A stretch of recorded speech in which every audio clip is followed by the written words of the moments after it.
This is the Johnny Cleveland Podcast, all things Cleveland sports, with your host, John Suchan.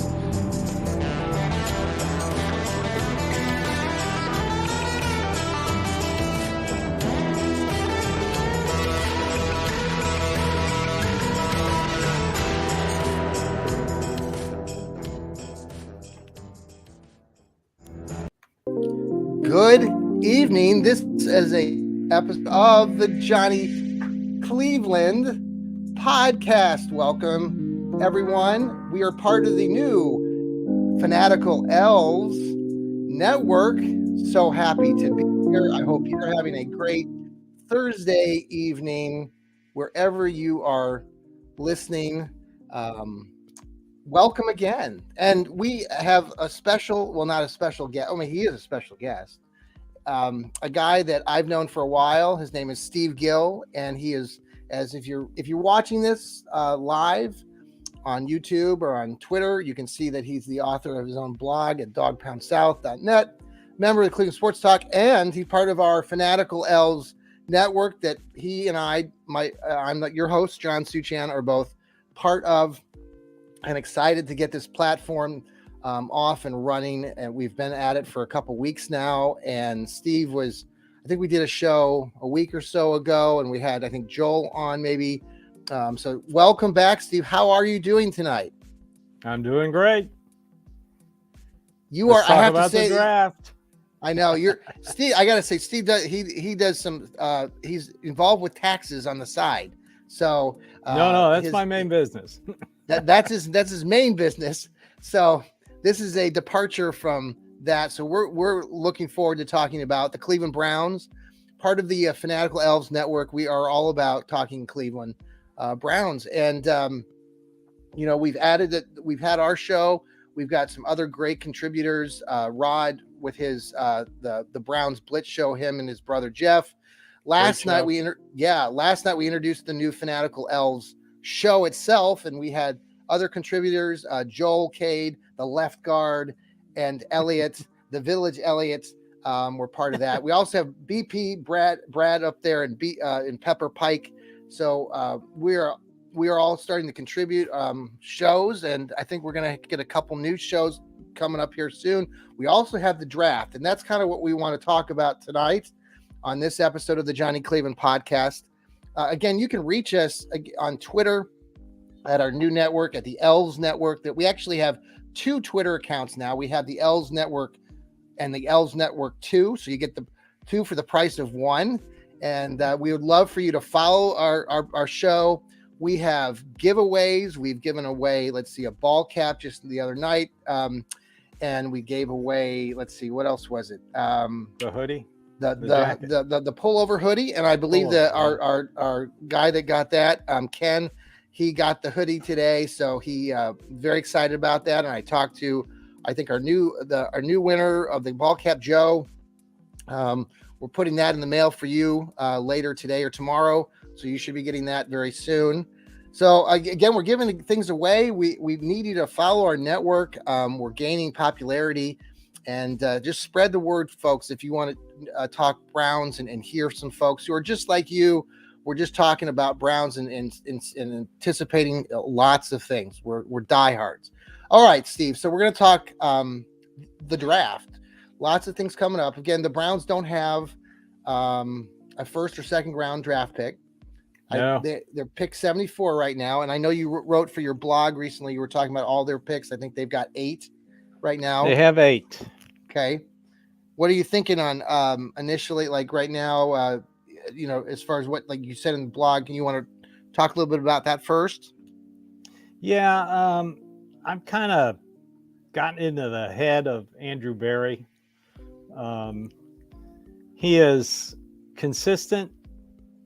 He is always looking to add future picks. Yes. He seldom trades up. He might do it like he did with Delpit, trade down a little bit. But, trading up, it would have to be somebody really, really that they covet to package picks to get back up to the second round. So who I do you just think don't that see is? it happening. I mean, who do you think that would be? Like, as if you're a prospect, I mean, what kind of prospect do you think that Andrew Berry would, or Coach Stefanski, or those guys would be looking for that they could potentially do that, which is uncharacteristic of them to do? But Well, is there a guy out there that it would have to be like the wide receiver from Tennessee, who they had in as a visit. That was kind of curious. If he fell down, late second round, if you could package some picks, maybe get a pick back for next year, I definitely could see him do it. I really don't see any defensive linemen. This draft is so filled with safeties and running backs. It would have to be somebody at a premier position to do it. The kid from North Carolina, the wide receiver. No, I can't. I wrote I wrote a piece about him for Dog Pound Pit Daily recently. Last name, I'm drawing a blank right now, but he read an article earlier today that he hasn't had many visits. Really been kind of laying low, and some Browns writers are suggesting that he could be there at 74. We'll say we'll just have to wait and see. Right now, they have 8 picks. Like I said on last week's show, they can roll out a 53-man roster right now without any draft picks. Yes. I mean, they've got players, they've got a lot of players. They probably, if I were to put anything, probably 5 positions that I think likely they'll draft: running back, tight end, offensive tackle, edge rush, linebacker, and safety. I mean, and if defensive tackle too? Picks, no. A defensive tackle or no? No. Okay. No, an edge. Right. An edge. I have a feeling they're going to sign Al Woods. He visited the Jets, and the Jets signed another defensive tackle. Who did they sign today? Quentin. I just saw it before we came on the air. Okay. But so, it's kind of unusual for Barry to go after a 12-year veteran who's like 31 years old. Yeah. But, that just shows the emphasis that he's going to put on the defensive line. Well, and I like the idea too that they picked up, like I've talked about the wide receiver veteran that they brought in with Marquise Goodwin. He's a guy that's been in the league 9-10 years, and I love the guy. He's got great character. His backstory is amazing. Just so had something like 6 touchdowns last year for Seattle. Yeah, he did. I mean, still got speed. So you just don't know, right? There was a conversation I heard. I mentioned this on our show the other night with Rod and his brother on the Browns Blitz. Were talking about the wide receiver room and the fact that now there's probably like 6 guys that are there solidly, including Donovan Peoples-Jones and David Bell, this Marquise Goodwin, Elijah Moore. But I guess the question they were talking about, and I thought it's an interesting thought as far as going the next year. What's your thought on Donovan Peoples-Jones? I know as far as him being re-signed, he's going. I think the last year of his contract. Usually they do. They re-sign players in before training camp. That's when Myles Garrett re-signed. Yeah, right. That's they like to get through the draft, get through the OTAs and all that other stuff, and then they work on re-signing players. So if he's not signed by the time training camp starts, not too good. So if that's when everybody thought they were going to re-sign Baker Mayfield, and they didn't, and that kind of told you what was going on. If they don't go if they draft a wide receiver coming up here in the next few weeks, then that's going to put, replacing Donovan Peoples-Jones, because he made some real progress over the last couple of years, especially this last year. So, but the contentions by when Rod and Jeff were talking were that you could replace Donovan Peoples' production with either a younger player that they groom, that they draft, right, and thus not paying the 11 or 12, $15 million contract per year for a player like Donovan. So, okay. Very true. Yeah. So, okay. Very so true. if you're picking, so I know you've done a little bit of a mock that you're going to be producing for Cleveland Sports Talk, but you're like the last 2 years, you think about the Browns, pushed back a little ways with their draft picks. They picked up the linebacker Jeremy Owusu-Koramoah. Then last year they dropped back and they picked up Martin Emerson. Mm-hmm. So if you were a betting man today and pick 74 and then they have 98, you're going to guess what? That they take the pick, they fall back. And then who do you think they take with that? It just depends on the availability of the position player. Well, Javon Dexter keeps ringing in my ear. They met with him at the combine. He had a visit. They were at the Florida Pro Day. He's a defensive tackle. His value. I think I saw. What was it? Draft Network. Yeah. I usually use their big board. He was number 66. Okay. So taking him at 74 would be good value. So no, that's contrary. You do think that they could take a defensive tackle? They could. If it were him. Okay. They could. Wasn't it a surprise 50, to you? 50 on the defensive tackle position. I'd put it to you that way. A year ago, when they took Martin Emerson, I think it surprised most of Browns Nation taking another quarterback. You're already saying, okay, I've already got, Denzel Newsome and Ward. Newsome and yeah. So then it's like, what the heck? Well, you can't have enough corners and safeties, I tell you.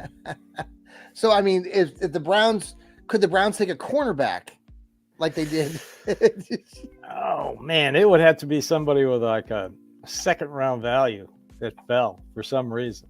But right. I can't see that happen. I really can't. So if it just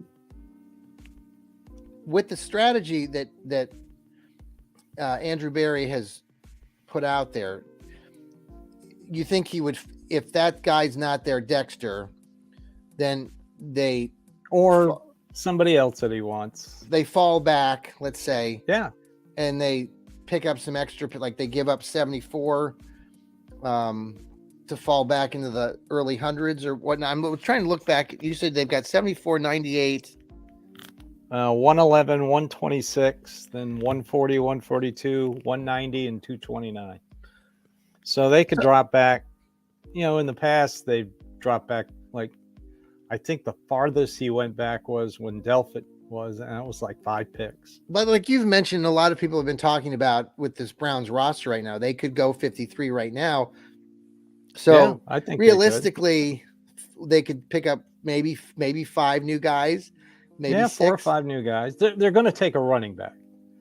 Okay. I feel really confident. It's a deep running back draft, and they could pick one up. Who's your favorite? Because I like the kid. I've got a lot. I mentioned him last week, but kid out of East Carolina. You got the kid out of Tulane. You got well, the Kansas State kid. Kansas State. Don't forget about the Texas running backs. Yeah. Not the main one. No. Rashawn Johnson, the other one. Yes. He's like a mini Nick Chubb, a clone of Nick Chubb. Joel was talking vision, about shiftiness. He's got all those characteristics, and he's projected to be a starting running back. How big is he? Is like about Nick Chubb? He's like 6 foot. Oh, okay. So he's he's a good sized kid. He's tall. Last name. What's the kid's last name? Rashawn Johnson. Rashad. Rashawn Johnson. Rashad. Okay, Johnson, but he wasn't the main guy. He was kind of like a backup. No, his counterpart at Texas will probably go second round. I can't remember his name right off the bat. Okay. Because I've been mostly engulfed in free agency, and now I can start paying attention to the draft. We'll come back to the draft momentarily here. As far as the free agents, I'm reading your blogs. It seems, and the contentions among most people is that the Browns did a lot of good things in this free agency group. Do you agree with that? I agree with that. First of all, knowing that they went after Hargrave, Yeah. which is so uncharacteristic of Andrew Berry. He Yes. doesn't take those big swings No. on free agents.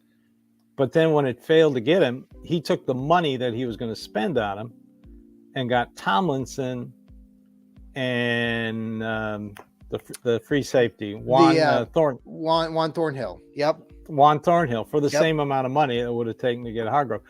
I kind of like that deal better, to be honest with you. Oh, when I started reading about, we're Browns fans. I'm not paying attention to the Kansas City Chiefs, but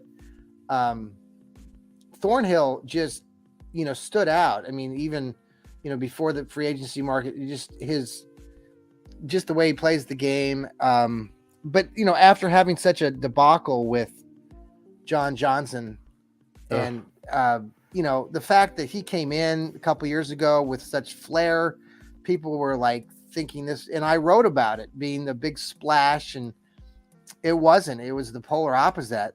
And well, they never played him in the right position. I mean, with Thornhill, you're getting a true free safety. Yeah.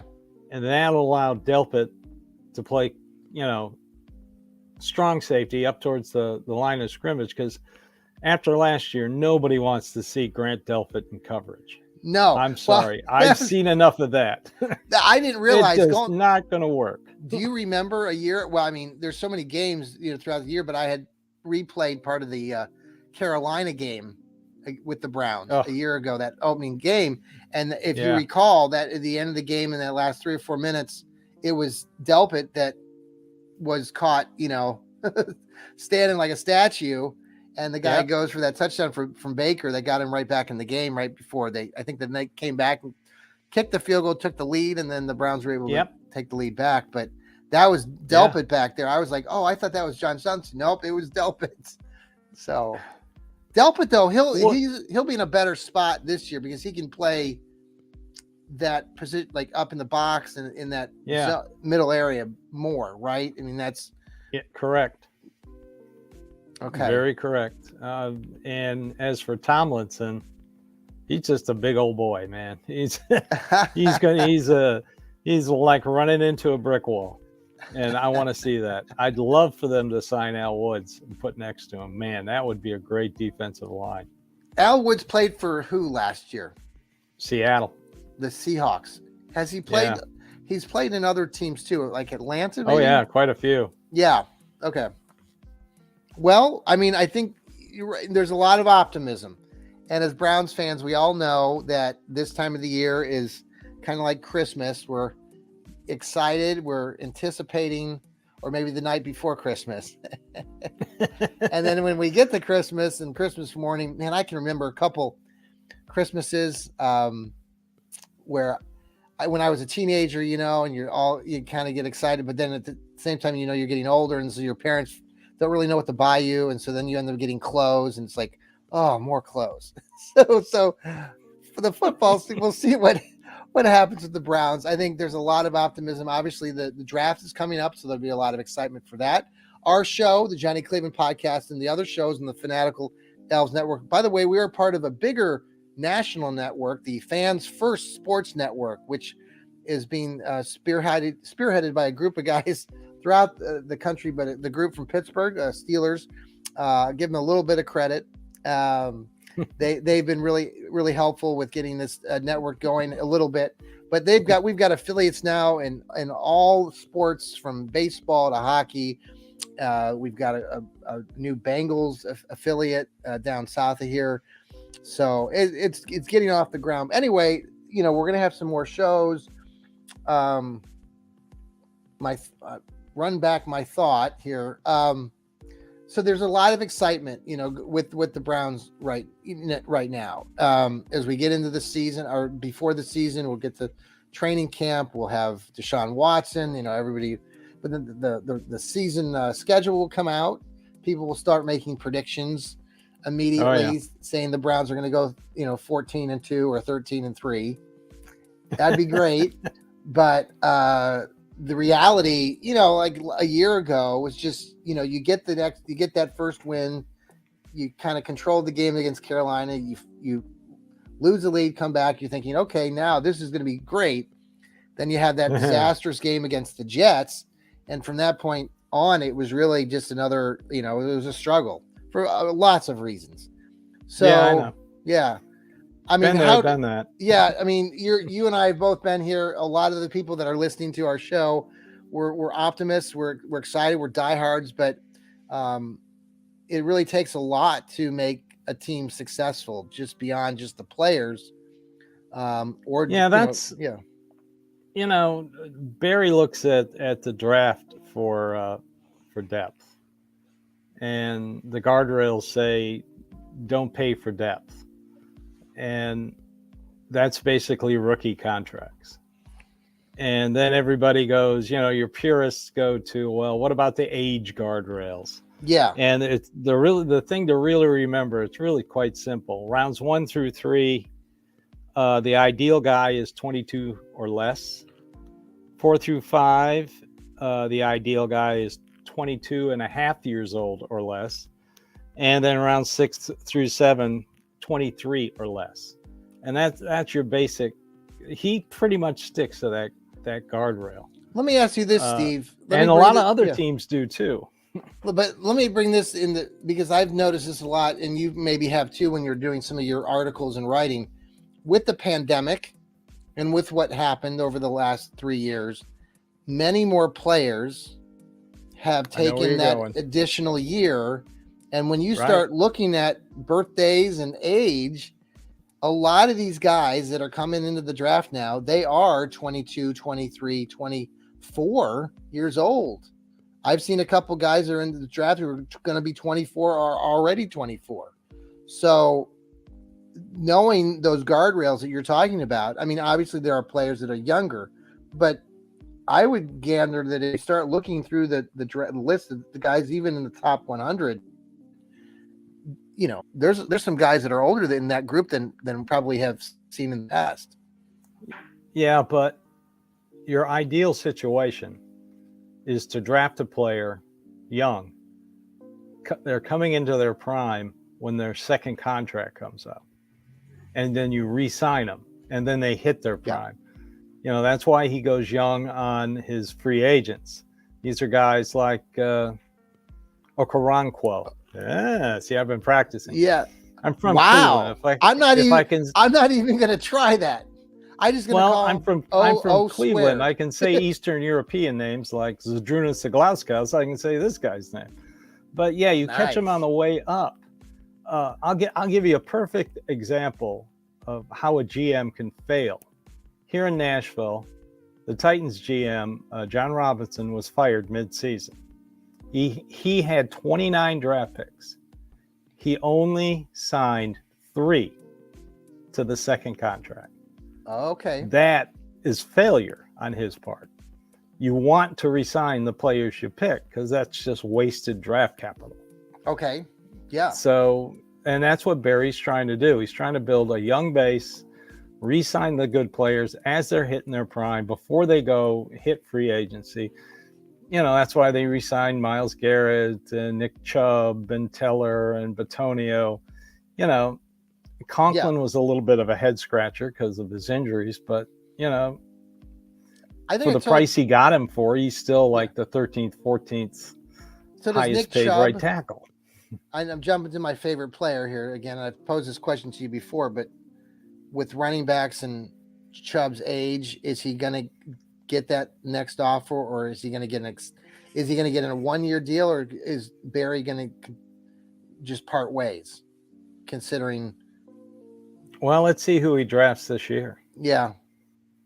I mean, right now their salary cap situation, they're good this year. They'll be good next year.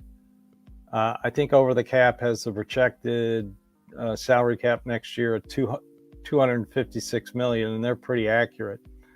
But in 2025, it's going to get a little messy. So, but now the guys, he's got to draft the younger players this year and next year. These are probably his two most important drafts. We've been having this conversation with some of my colleagues over at Dog Pound Daily in our chatting via text about the cap.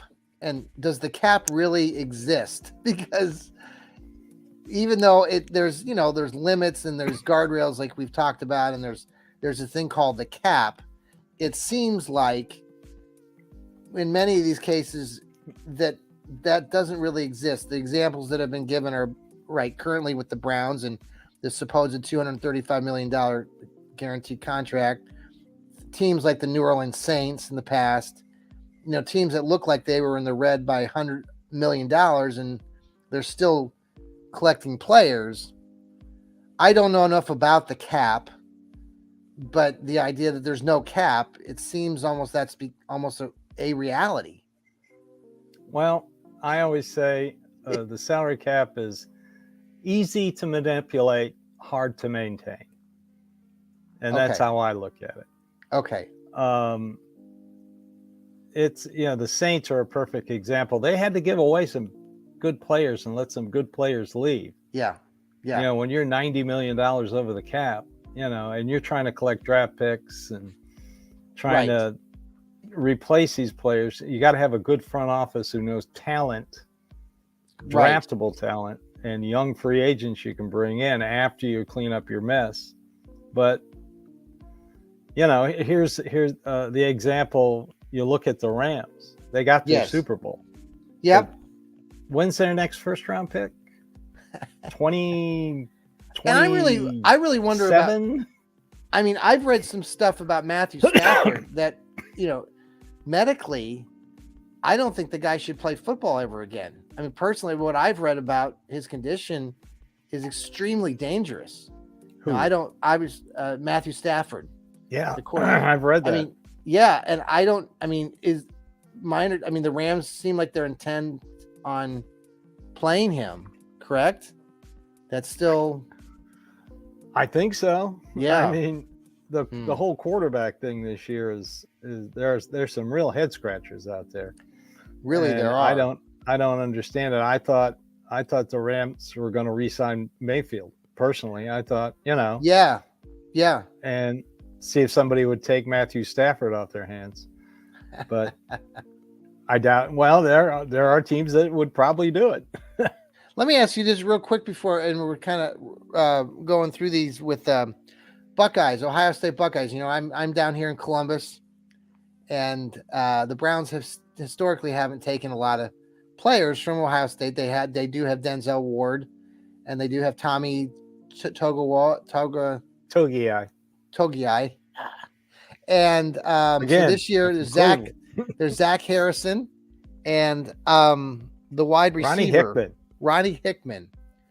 Safety Ronnie Hickman. Safety. Yes. So being a late round pick, I like Ronnie Hickman. I've done some, he didn't have a great, when he was a junior this past year, he kind of he didn't missteps. He had a much better sophomore season, but therefore, the draft, they're looking more at a middle to late round pick. Do you think the Browns would be interested in either one of those guys? Possibly. Fit? Possibly. Yeah. Okay. In my first mock, I had him taking the kid out of Georgia, Chris Smith, and I've seen a lot of drafts with both Hickman or Smith going to the Browns. Smith is from where again? Georgia. What's he's kind of a unique safety. He can play strong safety, free safety, and he can play in the slot, which is kind of interesting. What about the kid out of Illinois? There's a kid out of Illinois. Oh, I've seen him draft. There's seen two of them. There's two kids out of Illinois. Yeah. And the one kid I've been reading about, for the life of me, I'm sorry, folks. I know we're diehard Browns fans, and we like to bring you the most relevant news, but we can't think for the life of us what an Illinois player's name is. But we'll get back to you before the draft. But those kids, again. Yes. There's also a kid out of Arkansas, kind of a hybrid linebacker edge. that is still learning almost the game, but has a real big upside. Yeah. This is the tough part about this year's Browns draft, because they're drafting so late and so many players will be available. And, as we get closer to the draft, we can hone in on certain players, multiple players at certain positions. But, and also we're going through the pro days right now. A bad pro day can make a good player drop. So Steve, I've been posed this question. I'm actually I've got an article I'm working on with the Dogtown Daily, but I'd like your take on this because you're so insightful with the pick 74 that they have right now. What would be a potential scenario or two that if they did at 70, if they took 74, what would be some bad moves? Like what would be something that you would be alarmed by if they did at 74, let's say, or did something with that pick 74? What would be some alarming or disastrous situations? Like taking, would you be surprised to get a running back first? That was one of my first. A tackle. Okay, like an offensive tackle, yeah. A tight end. I mean, those, unless they are somebody that was like projected top 30 that fell for some reason. I mean, you could see maybe doing something like the Titans did with Jeffrey Simmons. He was hurt, and they took him in the second. They took him long before a lot of other people because he was recovering, and he didn't play the first 8 games of the season. They have the depth right now. If there's a first-round talent out there that got injured, and they could put on the shelf for a year, that wouldn't bother me. It would probably bother a lot of fans. Well, that came up in our conversation last night in the show. We talked about a couple bad draft picks. One, again, it was an unusual last name. I believe he came from UCLA, or the Browns drafted him in a late round, like a 6th or 7th round pick. Elliott was talking about this, and that he had a serious leg injury where his leg was completely broken, and he never played football again. But the Browns drafted him, and that was back in like 2015, maybe, when we were really dissing on Ray Farmer in last night's episode, and all the lame, like 2014. Talk about disastrous moves. Like Joel, the left guard, he was mentioning the Justin Gilbert pick that the Browns didn't do any homework on. And they didn't even talk to him. No. And then he slid and they just took him. And then they took, in that same draft, Johnny Manziel. Everybody talked about Johnny Manziel, but Justin Gilbert was a first round, the number 9 pick, number 10 pick or something and he was awful. So I know. Yeah. I can't see this front office doing that. I really can't. The only thing, the one position that would really bother me would probably be tackle. I mean, tackle or guard with 74. You can get you've got players on the roster, and you can get somebody you can develop, and that would be that would really I'd get upset over that. Okay. It was kind of like I was Don't tell Joel that. I know. No, it was funny. We were talking about guys bad in the picks. trenches. Did you know Barbavius Mingo, like that whole thing when that went down? Bartavius Mingo. Yes. Did you know he was named? I thought this was funny. I mean, not funny, but I'm laughing about it. All of their kids, he was named after his mother. His mom's name was Barbara. So apparently all the kids, all the boys' names have something with bar in it. So we were talking about that at length. But do you remember that pick? I remember that pick. It was in 2012, 13 or something. And I remember I was over, like I mentioned this last night, in the Wichita, the Browns backers, and we were all watching. And when they took that pick, half the guys left the bar. They were just pissed. Like, what the hell? with that pick. But Yeah. Anyway, Yeah. There have been those moments. there have been many of those moments. But you talk about, everybody gets excited about all these visits. They recently had 3 quarterbacks in for visits, and everybody's convinced they're going to burn a 6 or 7 round draft pick on a quarterback. Andrew Berry likes to bring these kids in to visit if he thinks they're going to go undrafted, and show them around and show them they're interested. Yeah. And then when the draft is getting in its waning moments, and they'll call them up and say, hey, if you go undrafted, we had a really good visit with you. Well, AJ Green's a perfect example. He went undrafted. He was probably the first undrafted rookie free agent that year that signed with the Browns, and he signed for a good amount of money. Okay. I think the highest that year. Barry likes to wine and dine these kids who he thinks are going to go undrafted. And, if you can bring in, they're going to bring another arm into the training camp. You got to have 4 quarterbacks. Yes. Josh Rosen was last year's right experimental quarterback. There's no competition. Like, I wrote an article a week ago for Dog Pound Daily about Dobbs and Kellen Mond.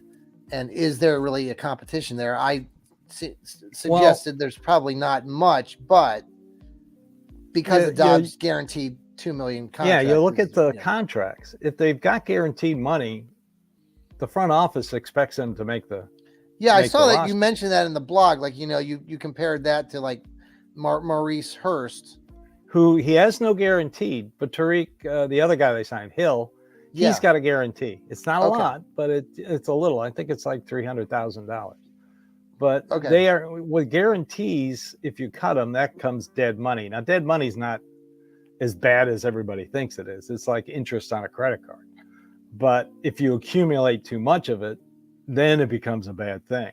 Yeah. So when you add the guarantees to a free agent contract, you're pretty much figuring that guy, barring injured reserve, is going to make the roster. That's why I keep saying they can roll out to 53 right now and not have to add any rookies, but they have to for future rosters.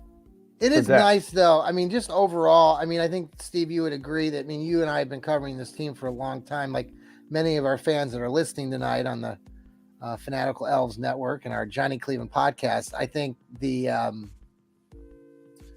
they're building something. I mean, the trust in what Andrew Berry's doing, the trust in what even Kevin Stefanski, his coaching. I know he's been criticized, and I've been critical of him at time or two.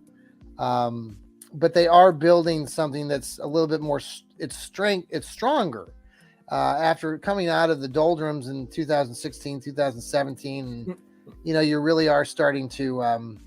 You get in a better sense, like you're returning to that sort of time frame that you and I remember when in the middle to late 80s and early 90s, the Browns really were a really solid, contending team, competitive every year, making the playoffs. I think the playoffs should be automatic this year, unless they can't have these finishes like they've had. They've got to, if they get a lead in a game, they've got to be able to hold the lead.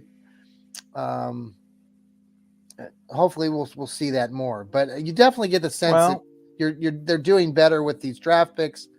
But like Elliot was pointing out last night, there aren't many.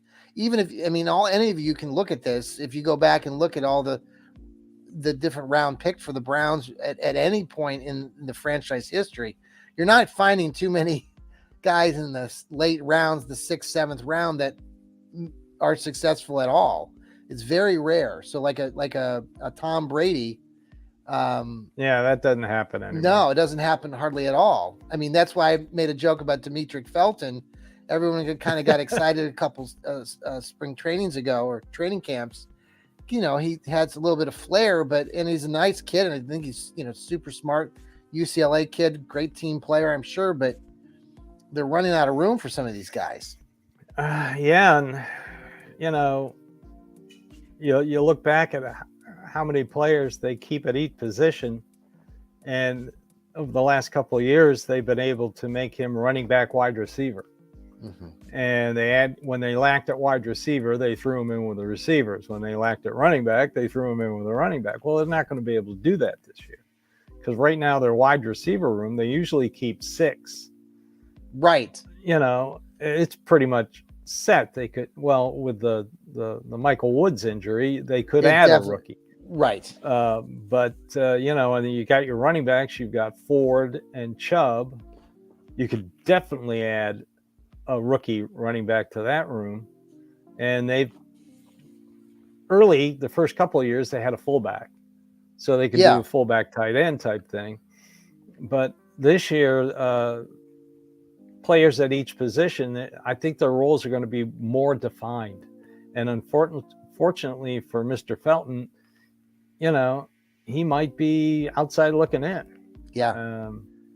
So where do you see? I agree. I kind of like the kid when they drafted him, where they drafted him. I thought, okay, that's good value. That's really good value. Mm-hmm. And for his rookie year, he did some things. Sure, yeah, he did some things, but you got to do some things all the time, especially that late.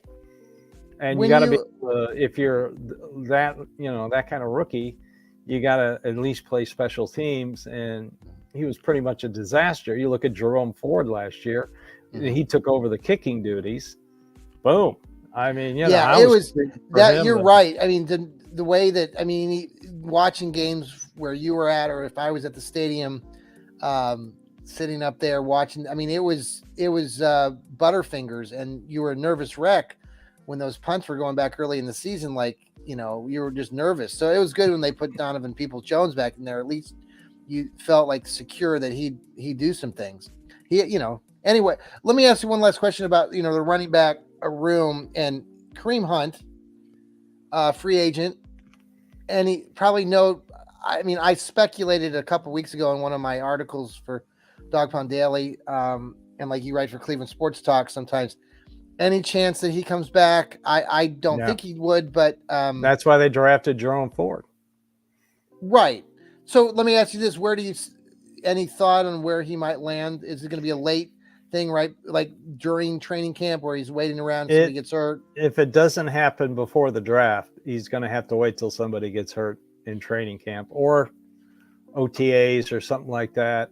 The perfect fit, and I hate to say this, would be Buffalo. Buffalo. Okay. Yeah. Or the Rams. Yeah. I'd rather get him to go west. Yeah. Buffalo. Well, Buffalo would be a perfect fit for him. Yeah. Yeah. He could be that third down back that Josh Allen can rely on. Right. And he's great in the passing game. He is. Now, let me ask you this. This probably won't happen, but again, there's these other guys that are still out there in free agency. One of the kids that I really like is the Jarek. The kid played for the Chiefs, McKinnon. Jarek McKinnon, who had 50-some catches last year for the Chiefs. He's a running back, but he's he's what Hunt used to be. I think he'd be a great replacement. He hasn't signed with anybody yet. I know many of the folks at Dog Pound Daily, we've like him a lot. I like him too, but any chance that the Browns would still, would that be a guy that they could still bring in? You're not going to be paying, but probably maybe a couple million, maybe, to sign him at this point. Yeah, but you could get a running back on the third day that his salary doesn't count against the 53 because only the first 51 counts. I just think the fact that they're getting rid of Kareem, they got rid of Dearness Johnson. Now you got Jerome Ford there. And if you draft somebody, I understand that, but it's like, then you got Chubb, the veteran. I'd like the idea of another veteran in there, but what? You don't believe in John Kelly? Well, he's great in the preseason. Come on now. No, everybody looks good in the preseason, right? Yeah, not to change the subject, but this is completely different ball game here, but we're talking basketball. I just saw the documentary on Amazon Prime about J.R. Smith. former Oh, I Cavalier want to see that. player. It was just there. If anybody's listening to this right now, and I highly recommend it. It's on Amazon Prime, and basically it just goes back and shows like what he's been doing now, and he's been on the golf team there at North Carolina A&T, and but it really focused. Like the first episode was kind of about his basketball career, and the reason I bring this up is because you were talking about preseason, and he came out of high school and went right into the pros, and he was lighting it up in the preseason and whatnot that first year. Trying to think, he played down in New Orleans. It was the New Orleans Pelicans, I believe that was. Anyway, but then he didn't play. Then his entire the first half of his rookie year, like the first 30 some games, it was a struggle for him to, and then he went to New York and played for the Knicks and got some more popularity. But yeah, it's a really good documentary. So I would recommend watching that. Any of you guys who like sports beyond the Cleveland Browns, JR was one of my son's favorite players too when they won that championship back in 2016. Taking off the shirt and prancing around, and some great moments there in Cleveland history for winning that championship. So we diverted a little bit from the Browns. We got to get back. But any final thoughts, Steve, before we let you go? It's just been great to have you on the show this evening. Just remember, if you're a draft fanatic, people call them draftniks. I call myself a draftaholic. Hi, my name's Steve. I'm a draftaholic. I love using the new technology. Well, it's not new. It's been around for a couple of years. Every website has a draft simulator. Yes. Go out, have fun with them. Draft Network has a good one. You can see the players coming on the board. They give you the team needs. You can do the whole draft yourself, pick every player. I just like to pick the Browns and watch what players go ahead and fall behind them and see if there's anybody there that I would think that maybe the Browns might jump on. But yeah, I love it. I love playing with these draft simulators. If it wasn't for taxes, I'd be messing around with them every day. Well, Steve, thank you so much for being on. And the Browns have a lot of options. I think we've identified that. And so, as hardy Browns fans, despite even having to pick not until day 3, right? We won't even be picking in day 2. No, day two. They got 2 third-round picks. But many of us will be watching with bated breath. We're going to be bringing some extra shows as we get closer to that draft. And maybe Steve will even come on and he can give his analysis maybe after those initial picks. I think that would be fantastic. So that would be great. Yeah. Thank you for joining me. Thank you for being a part of the Johnny Cleveland podcast here on the Fanatical Elfz Network and part of the Fans First Sports Network. I hope everybody out there enjoyed this evening's show and all the insight, especially by Steve. Thank you so much. You can catch Steve. Thank you, John, and everybody out there. Follow the Fanatical Elfz Network. You won't regret it. Always tune in. Thank you so much. And I like to finish my Johnny Cleveland show by saying, remember everybody that's right, keep smiling. Here's our exit music. Enjoy.